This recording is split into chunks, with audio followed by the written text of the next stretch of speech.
안녕하세요. 저는 40대이고 결혼한 지는 5년 차랍니다. 세월 참 빠르다는 걸 한 살 한 살 나이 먹을 때마다 실감하고 있어요. 여러분도 그렇지 않으신가요? 제 사연을 말씀드리기에 앞서서 요즘 코로나가 다시 기승을 부리고 있던데 건강 꼭 잘 챙기시길 바랍니다. 남들 다 행복하게 휴가 가는 판국에 집에서 혼자 아프면 너무 슬프잖아요. 제게 딸아이가 있는데 이번에 잘 피해간다고 생각했으나 하필 코로나에 걸려서 정말 힘겨워했거든요. 그 모습을 보니 올 여름 휴가는 못 갈 것 같고 집에서 심심하니 미루던 제 사연을 적어보려 합니다. 그럼 제 사연을 시작해 볼게요. 제게는 하나의 꿈이 있었습니다. 꿈이라고 말하기에는 조금 거창한 느낌이 있지만 화목한 가정을 꾸려서 살고 싶은 욕심이 있었어요. 제가 늘 생각해봤을 때 화목한 가정의 기준은 엄마는 집에서 살림을 해주시며 아이를 돌보고 아빠는 열심히 돈을 벌어오시면 그걸 감사하게 생각하는 자식이 있는 집, 딱 이런 기준이었습니다. 그러나 나이가 들면서 화목한 가정을 이루는 게 얼마나 어려운 건지를 알게 되었죠. 현실은 그렇게 호락호락하지 않다는 걸 알게 된 후 뭔가 결혼을 정말 할 수 있을까? 라는 생각이 들었어요. 솔직히 열심히 일을 해도 밑 빠진 독에 물 붓기 느낌으로 돈은 모이지는 않고 줄기만 했습니다. 그런 현실이 너무 아프기도 하고 허무하게 느껴지기도 했죠. 남들도 다 나처럼 사는 건지 나만 유독 힘든 건지 전 이런 생각을 유독 많이 했어요. 돈 때문에 가족들과 싸우던 집이 바로 저희 집이라서 돈과 가족이라면 치가 떨렸습니다. 부모님 두 분이 일찍 이혼하시고 엄마와 언니 저 이렇게 세 모녀가 함께 살았어요. 그러다 보니 금전적으로 늘 부족했고 여유가 없었죠. 안 그래도 여유가 없는데 언니는 늘 금전적인 사고를 치거나 본인의 힘으로 무언가를 해보려 하지도 않았습니다. 동생인 제가 다 감당을 해야 할 몫이었죠. 한 번은 그런 적도 있습니다. 몸이 너무 아파서 병원에 가야 할 것 같은데 움직일 수조차 없었죠. 고열이 났는데 아무래도 열이 심하게 나니 오한도 심하게 오고 온몸이 녹아내릴 것 같은 상태로 살겠다고 병원을 가려 했는데 지갑에 카드와 현금이 없는 겁니다. 그 지갑을 부여잡고 얼마나 울었는지 몰라요. 아픈 것도 서러운데 동생인 제 지갑에 손을 대서 카드와 현금을 싹 가져간 언니를 보고 있자니 많은 생각이 들었죠. 그런 언니를 감싸돌기만 하는 엄마도 미웠고 그저 저 하나만 이 가족 구성원에서 고생하는 것 같은 느낌이 들어서 독립해버렸어요. 제가 없어져야 눈에 보이지 않아야 알아서들 살겠구나 싶어서 독하게 마음먹고 핸드폰 번호까지 바꾼 뒤 타지로 떠났습니다. 연고도 없는 타지로 떠난다는 게 쉽지 않은 선택이었지만 제게 늘 은인 같은 분이 한 분 계셨죠. 그분 도움으로 금전적으로 급할 때마다 급한 불을 끌 수 있었는데 그분이 사는 그 지역으로 떠났습니다. 오히려 너무 좋았던 게 심적으로는 안정이 되니 제가 볼 수 있는 시야가 넓어지더라고요. 그곳에 가서 털을 잡고 은인 같은 그분의 도움으로 이것저것 배우며 저 스스로를 성장시킬 수 있었습니다. 참 많은 걸 할 줄 아셨던 분이고 손재주도 남다르셨는데 저희는 함께 네일아트 샵을 오픈하기로 했어요. 새로운 곳에서 새로운 사람과 새로운 직업으로 살아가는 이 삶이 너무 좋았습니다. 제가 마음의 여유가 생겨서인지 손톱 기본 케어를 하러 오신 남자 고객과 눈이 맞았네요. 요즘은 깔끔한 걸 선호하는 남성분들도 네일샵에 오셔서 기본 케어를 많이 받으시는데 그중 한 사람이던 제 남편에게 첫눈에 반했습니다. 손이 꽤 거친 듯 느껴졌지만 거친 손에서 그간 살아온 세월이 담겨져 있었고 그 사람의 말투와 목소리에는 다정함이 묻어났죠. 은인 같은 샵 대표님이 이런 제 마음을 가장 먼저 눈치채셨고 저희 두 사람을 아주 적극적으로 밀어주셨습니다. 그 덕분에 연애를 시작하는 게 어렵지는 않았어요. 다만 너무 설레서 하루 종일 심장을 부여잡고 살았답니다. 이렇게 누군가를 사랑해본 게 언제인지 기억조차 가물가물하던 때 나타난 이 사람은 정말 제게는 행운 같은 존재였어요. 저희는 불같이 사랑했고 7개월 연애 끝에 결혼했습니다. 결혼할 때 오랜만에 친정집에 가서 엄마와 언니를 봤는데 여전히 달라진 모습이 보이지 않았고 그냥 통보식으로 결혼을 한다고 말만 했네요. 솔직히 남편에게 보여주기도 싫었지만 A란 게 있으니 인사를 시켰습니다. 그 와중에도 뭐하는 사람인지 한 푼이라도 뜯을 수 있는지를 먼저 체크를 하는 둘의 모습에 정이 그냥 뚝 떨어지더군요. 저희 집은 그렇게 대충 넘어가는 듯 인사를 했고 시댁으로 갔을 때는 분위기가 사뭇 달랐죠. 남편은 제게 늘 말했던 게 친형이 하나 있는데 본인과 너무 비교가 돼서 어릴 때부터 서로 비교 대상이었다고 했었습니다. 그래서 궁금했는데 실제로 보니 아주버님은 정말 제 남편과의 이미지부터가 다르셨죠. 아주버님은 흔히 말하는 모범생으로 어려서부터 늘 공부만 하던 사람입니다. 공부가 인생의 전부라고 생각하는 사람이었죠. 그렇다 보니 성공을 안 할래 안 할 수가 없었고 직업이 피부과 의사였어요. 심지어 본인 개인 병원을 오픈했으니 정말 성공한 삶을 살고 계셨죠. 사람이 똑똑하고 볼 일이라고 같은 형제인데 남편의 인생과는 정말 달랐습니다. 저희 남편은 평범한 회사원이었고 재산을커녕 빚이 조금 있었죠. 그러나 그런 남편을 전 사랑했기에 결혼을 선택했어요. 사실 아주버님이 특이 케이스인 거지 저와 제 남편 같은 상황이 특이 케이스는 아니잖아요. 남편과 제가 결혼한다고 하니 아주버님은 아주 묵직한 목소리로 짧고 굵게 말씀하셨습니다. 축하해요. 내가 원래 말이 별로 없고 무뚝뚝한 편이니까 오해하지 말아요. 아, 네. 그럼요. 편하게 하세요. 승준이 너 필요한 거 있으면 카톡으로 목록 보내줘. 결혼 선물로 형이 사줄게. 집 사줘. 그럼 집. 그러게. 정말 집은 어떻게 구하려고? 그니까 형이 해줘. 가만히 이들의 대화를 들어보니 아주버님이 시무가 살고 있는 시댁집도 사주셨고 심지어 저희 남편에게도 금전적인 도움을 꽤 주고 있는 듯 했습니다. 굉장히 멋진 형이구나 싶었죠. 농담 반 진담 반으로 했던 저 말에 덜컥 전셋집 하나를 구해주셨기에 정말 깜짝 놀랐어요. 저는 이걸 받아도 되는 건가 싶어서 남편에게 물었죠. 여보, 집을 이렇게 받아도 되는 거야? 아무리 형이라고 해도 그렇지. 괜찮아. 우리 형 돈 진짜 많아. 저 인간 아마 죽을 때까지 매일 돈 써도 다 못 쓰고 죽을 거야. 어? 아무리 그래도 형인데 너무 말이 심한 거 아니야? 뭐가 심해 사실인데 엄마랑 나를 매번 도와줬어. 형은 여유가 되니까. 아, 그렇구나. 그래도 따로 인사라도 드려야겠어.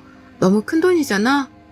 덜컥 집을 받았고 감사한 마음이 컸지만 또 한편으로는 이래도 되는 건가 싶었습니다. 뭔가 부담스럽기도 하고 조금 그랬죠. 어쨌든 결국 받고 결혼도 했고 감사 인사도 드렸어요. 남편과 저는 한 2년 동안은 아이 없이 신혼으로 지낼 생각이었습니다. 신혼생활이 꽤 즐겁고 행복하더라고요. 그런 생활에 힘입어 저는 신혼을 즐겼죠. 그런데 행복도 잠시 남편의 행동이 점점 수상하게 느껴지기 시작했어요. 생전 안 하던 행동들을 하기 시작했고 제 눈에 보였습니다. 우선 남편은 운전을 오래 하는 걸 정말 싫어해요. 온몸이 쑤시고 힘들다면서 갑자기 취미로 드라이브를 하며 경치 좋은 곳에 내려서 사진을 찍겠다고 했죠. 그래서 전 나쁘지 않은 취미이니 함께 하자고 말을 했습니다. 나 주말부터 취미 활동할 거야. 새로운 취미가 생겼거든. 우리나라도 아름다운 곳이 참 많은데 내가 너무 안 가보고 산 것 같아서 드라이브 할 겸 갔다가 경치 좋은 곳 나오면 내려서 사진도 찍고 그럴 거야. 아, 그래? 근데 당신 운전 오래 하는 거 싫어하잖아. 나도 같이 가자 그럼. 운전 번갈아 하면서 하면 더 좋지 않나? 취미 활동은 혼자 해야지. 당신도 취미 활동을 찾아서 해봐. 나랑 같이 하려고 하지 말고. 운전하는 거 싫어해서 툭 하면 운전대 넘기던 사람이 갑자기 드라이브를 한다니 이상하네? 나는 왜 같이 가면 안 돼? 그냥 머리도 식히고 혼자 생각할 것들 정리도 하고 그러려고 그러지. 남편은 이런저런 핑계로 저와 함께하길 거부했습니다. 취미활동 자체도 이상한데 어디든 늘 저를 데리고 다니던 사람이 어떻게든 저를 놓고 가려는 게 보이니까 수상했어요. 분명 뭔가가 있다는 촉이 딱 왔죠.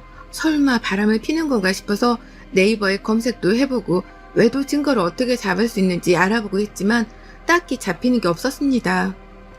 심증만 딱 있는 상태로 이도저도 못하고 있었는데 꼬리가 잡혔죠. 하루는 남편이 입고 나간 옷이 아닌 새 옷을 입고 들어왔더라고요. 입고 나간 옷은 쇼핑백에 넣어서 왔는데 생전 옷을 인터넷 아니면 사입지도 않던 사람이 위아래 세트로 사입고 들어오니 이상했습니다. 저도 모르게 원래 입고 나갔던 옷의 냄새를 킁킁 맡았고 새 옷과도 비교를 해봤어요. 그런데 양쪽 옷에서 같은 여자 향수 냄새가 은은하게 퍼지더라고요. 정말 바람은 아니겠지 했는데 역시나 맞다는 확신이 들었고 전 드라이브를 간다며 떠나는 남편의 뒤를 밟았습니다. 미행을 하려고 렌트까지 해서 쫓아갔고 그날 하루 종일 쫓아다니며 상간녀와 남편의 뜨거운 데이트 현장을 다 목격했어요. 너무 쉽게 바로 증거들은 제 손에 들어왔고 전 바로 남편에게 사진들과 영상들을 보여주며 난리를 쳤습니다. 취미활동 같은 소리 하네. 당신은 여자 만나고 다니는 게 취미활동이니? 결혼한 지 2년도 안 된 유부남이 바람을 펴? 그럴 거면 나랑 도대체 왜 결혼해서 내 인생까지 망쳐? 뭐야? 당신 나 미행한 거야? 별걸 다 하네 정말. 그냥 아는 동생이야. 바람 쐬고 싶다고 해서 같이 논 것뿐이라고. 너나 아는 동생이랑 호텔을 들어가니? 내가 바보 같아? 이 나쁜 인간아. 차라리 빌어. 미안하다고 빌어도 시원찮은 판에 뭐가 그렇게 당당한데? 남편과 큰 싸움을 한 후 서로 대화를 하지 않고 있었습니다. 한번 바람핀 사람은 절대 믿는 게 아니라는 것쯤은 알고 있었기에 진지하게 이혼을 생각하고 있었죠. 그런데 뱃속에 아이가 생겼더라고요. 제가 너무 불행한 집에서 살아서 자격지심이 생긴 건지 아빠 없이 키우고 싶지도 않았고 무엇보다 저 상간녀라 남편 좋으라고 이혼하고 싶지 않았습니다. 아이인데 무슨 죄예요. 태어나자마자 아빠가 없다는 건 생각보다 큰 아픔들을 겪으며 살아야 하는데 그걸 아이에게 견뎌내며 살라고 하고 싶지 않았습니다. 제 속에 만신창이가 돼도 괜찮았죠. 그래서 전 결정을 해서 남편에게 말했어요. 나 임신했어. 이혼 안 할 거고 당신이랑 살긴 할 건데 아이의 엄마 아빠로 살자 우리. 적어도 아이한테 부끄러운 행동은 하지 말고 피해주지 말고 살자고. 알아들어? 사실이야? 세상에 이걸 왜 이제 말해. 여보 그때 그건 정말 실수였어. 나도 반성 많이 했다고. 아이도 생겼고 우리 다시 시작해보자. 내가 잘할게 진심이야. 그딴 말 안 믿을 거고 지키지도 못할 말 내뱉지도 마. 소름 끼치니까 분명 말했어. 아이한테 부끄러운 행동하지 말고 피해주지 말라고. 그렇게 쇼윈도 부부 마냥 저희는 살게 되었습니다. 물론 남편은 임신 사실을 알고 저를 떠받들어 줬지만 전 마음이 예전 같지 않았어요. 혹여나 또 믿었다가 2번 배신당하면 제정신으로 살지 못할 것 같았거든요. 그래서 제가 덜 다치기 위해 방어를 했던 것 같습니다. 상황은 좋지 않았어도 뱃속에 아이가 있음에 하루하루가 행복했어요. 제가 아이의 엄마가 된다는 게 신기하고 믿기지 않았죠. 임신 초기에는 위험하다고 해서 그 상간녀 머리채 한번 잡지 못하고 냅뒀거든요. 그런데 임신 중기쯤 되었을 때 이것들이 아직도 만나고 있는 걸 알고 제가 현장을 덮쳐서 머리채를 뜯어버린 적이 있었습니다. 이때 시모로 대동해서 함께 갔는데 시모는 오히려 제게 그러더군요. 아유 그만해라 너도. 나는 우리 승준이가 왜 바람 폈는지 알 것도 같은데 넌 모르겠냐? 어? 여자는 착으로 저렇게 여리여리하고 청순해야지 남자들이 뻑하는 거야. 너처럼 두세고 잡아먹을 기세면 어떤 남자가 좋다고 하겠어? 안 그러냐? 어머님이 임신했는데 남편이 바람펴도 그렇게 말씀하실 수 있어요? 아니면 어머님 딸이 저 같은 상황이어도 그렇게 말씀하실 수 있으세요? 말이라고 다 말이 아닌 거예요. 같은 여자로서 애 가진 제가 불쌍하지도 않으세요? 이 몸으로 남편이랑 바람난 저것 머리채나 잡고 있는데 그게 싫으면 갈라서야지 어쩌겠냐? 네가 얼마나 매력이 없으면 우리 아들이 한눈에 팔겠어. 그러게 여자로서 아내로서 잘 좀 하지 그랬니? 사이가 이런데 얘는 대체 어떻게 생겼나 몰라. 시모 때문에 상간녀 앞에서 오히려 더 모욕을 당하고 수치스러웠습니다. 그렇지만 뱃속에 있는 아이를 지키기 위해서라도 전 강해져야 했어요. 절 비웃고 있는 상간녀에게 성큼 다가가 말했습니다. 야, 내 남편 건들지만 뭐. 나는 이딴 소리 안 해. 건들 거면 건들고 데리고 놀려면 놀아. 근데 네가 모르는 게 있는데 허우대만 멀쩡한 속빈 강정이야. 네가 뭘 뜯어먹으려고 해도 뜯어줄 게 없다고. 그러니까 재미 좀 봤으면 딴 놈 찾아가라. 여기서 헛발질 하지 말고. 그게 아니라 남편 뺏길까봐 무서운 거 아니고? 남편이 남편 같아야 뺏기면 눈물도 나지. 저놈이랑 네가 살아봐. 원하면 뭐 일주일 대여해줄까? 빌려갈래? 말만 해. 이렇게 몰래 만나다 걸리는 저급한 행동하지 말고 니들이 저급한 수준이면서 왜 나까지 저급하게 만들려고 하니? 기분 더럽게. 상간녀에게 제대로 말을 해주긴 했지만 집에 돌아와서 한참을 울었습니다. 그 후 출산하고 아이를 키우는 데에만 집중해서 살았어요. 그렇게 1년이 흐르고 2년이 흐르고 이 인간과 이렇게 산 지도 어느 5년차가 다 되어갈 때쯤 큰 사건이 터졌습니다.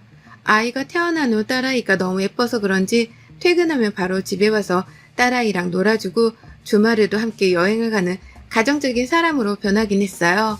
가슴에 큰 상처가 있었지만 아이에게 최선을 다하는 모습에 조금은 안도를 했던 것 같습니다.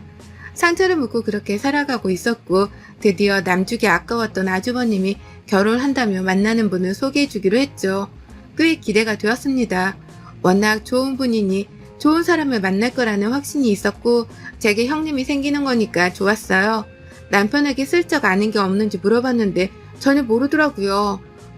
온 가족의 기대 속에 아주버님은 결혼할 분을 시댁으로 데리고 왔고 저는 그 여자를 보자마자 너무 놀라서 손에 들고 있던 접시를 떨궜습니다. 그 여자는 저를 지긋지긋하게 괴롭히던 남편의 상간녀였죠. 당연히 시모와 남편도 놀랬겠지 싶어서 그들을 봤는데 놀라지도 않고 태연하게 처음 보는 척 인사를 나누더라고요. 어서 와요. 오느라 힘들었죠? 뭘 좋아할지 몰라서 이것저것 차리긴 했는데. 어머, 어머님. 진수랑 성찬이가 놀러왔다. 깜짝 놀라겠어요. 진수 성찬이 따로 없네요. 유머도 대단하셔라. 앉아요, 얼른. 지금 이게 뭐 하는 거예요? 둘이 이러고 있는 걸 보니 속이 뒤집히고 어이가 없어서 제가 딱 한마디 했더니 남편이 바로 저를 끌고 방으로 들어가더군요. 이거 놔, 왜 이래? 대체 이게 뭐 하는 짓이야, 지금? 당신만 입 다물면 아무 문제 없다고. 그냥 결혼하게 냅둬. 나 어차피 저 여자랑 이제 아무 사이도 아니니까. 너 미쳤니? 너랑 바람 펴서 우리 집 파탄 나게 할 뻔한 그 여자를 형수로 모시고 난 형님으로 모시고 살자고? 너 돌았어? 우선은 그렇게 살자고. 같이 사는 것도 아닌데 뭐가 문제야? 오래 안 걸려. 뭐가 안 걸리는데? 단단히 미쳤구나 당신. 아주버님께 당장 말할 거야. 이거 놔. 끝까지 제 입을 막으며 우선 조용히 있으라고 했죠. 대체 무슨 수작인지 궁금해서 가만히 있어봤습니다. 상간녀는 끝까지 모른 척하며 밥 먹고 상견례 날짜까지 잡고 돌아갔어요. 아주버님과 상간녀가 나가자 시무와 남편의 본색을 드러냈죠. 그들의 대화를 들어보니 상간녀를 이용해서 아주버님의 재산을 뜯어서 공동 분배를 하려는 계획이었습니다. 본인의 친아들이고 친형인데 말이죠. 아주버님이 너무 착한 편이고 상간녀에게 푹 빠져있기에 뭐든 해줄 거라는 확신이 있던 거예요. 정말 나쁜 사람들이죠. 전 당연히 이 상황을 두고 볼 수 없었고 아주버님을 따로 만나서 폭로했습니다. 남편과 상간녀가 바람폈던 증거들을 보여드리며 아주버님, 당장 그 여자랑 헤어지셔야 해요.